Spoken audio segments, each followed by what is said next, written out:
I'm Briana. Welcome to My Life on Paper, where paper and pictures tell my story. Welcome to Sketch Sunday, where a bunch of us use the same sketch to do a layout.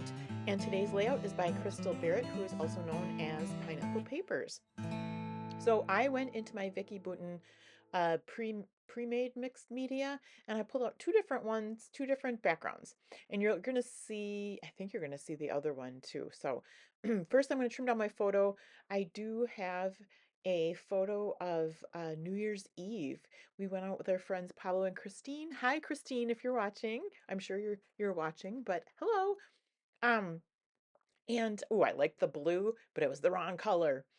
And yeah, so this is our champagne toast. Those pictures that I have there are older picture or papers from my stash, but I pulled out Ringing in the New Year.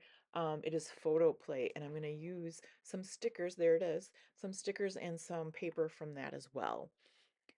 So I know I want to have another piece to back the photo, and I'm going to make it the same um, as the one I've already got cut.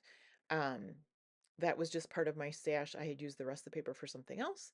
So I'm going to use that for a template, and then I'm just going to make another one the same exact size, and then I will layer both of those behind the photo. Normally I wouldn't take two that have a black background, but I wanted um, to use a little bit of pink, but not a lot of pink to layer in there, and this works perfectly. The Starburst cut file is from Cricut. I have the design space and I pulled it right off of there. I had lots of different, opportunities in design space. I thought about having one drawn, but this one I just liked the best. So I'm going to take my liquid adhesive, and I started with putting some glue just on the big, I guess you call them balls at the end of the starburst. And then as I get it down into the right place, I glue each of the other rays, which might have been a little bit overboard, but I did want to make sure that it was secure.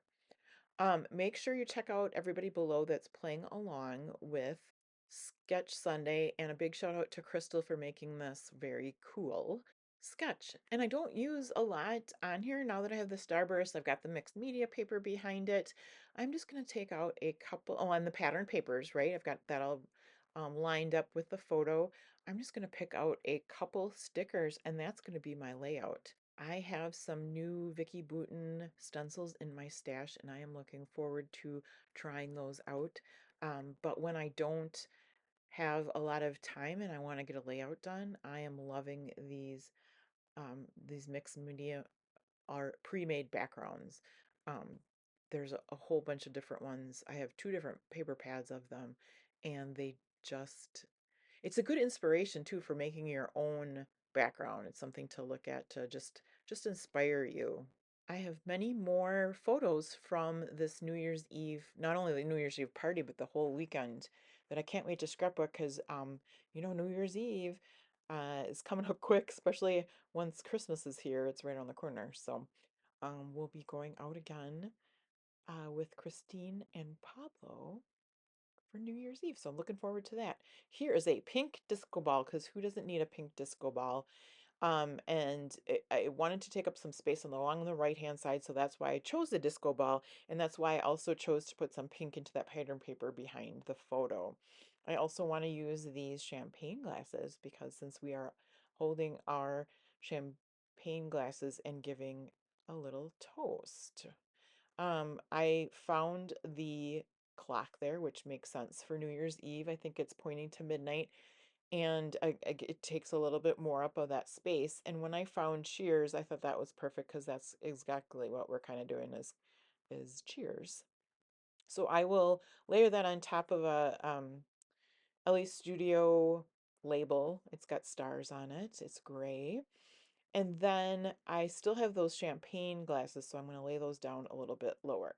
So now that I've got these things down, I'm going into my stash to get out a stamp and some ink. I picked out Victorian Velvet, which Distress Oxide, which ends up matching perfectly. Oh my goodness gracious, I could not imagine that it matched so perfectly. I'm going to take out this awfully big mixed media stamp. It is by Tim Holtz, And when it's bigger like that, it's easier if you turn it upside down and then put the ink onto it like I'm doing there. Now, I probably should have done this before I put down my stickers and everything, because you'll see me struggle a little bit, but that's okay. Do what I say and not as I do. That packaging material is from some Close to My Heart stamps that I stamp on to give myself a little give there. So I stamp it down once and I inked it up again, or I'm going to ink it up again. I think I inked it up again. I'm getting ready, but I, want to get everything in spot. So I'm going to stamp it right there, tucking it under the label a little bit there. And then I'm going to do it once more up in the right-hand corner. And then I'm going to drop it. Of course, right? Nothing can be perfect. And it's all about mixed media, so it's all good. So um, you'll see me stamp it and then slip out of my hands. And I've got a nice pink blob, which isn't a bad thing. And then I'm going to just use the stamp without inking anymore. I'm going to run it around my page, um, just to make it, that piece up there in the right upper corner, make it look like it was on purpose. So happy accident, it's all good. But I do go around the whole page. So, it's going to get lighter. And so I've got some spots on the left then. I'm going to go fill in with the lighter color. And there you go. All right. And that is my completed layout for today. So make sure you look at everybody that's playing along down below. I hope you have a fabulous day. Thank you so much for spending time with me, and come back and see me again soon.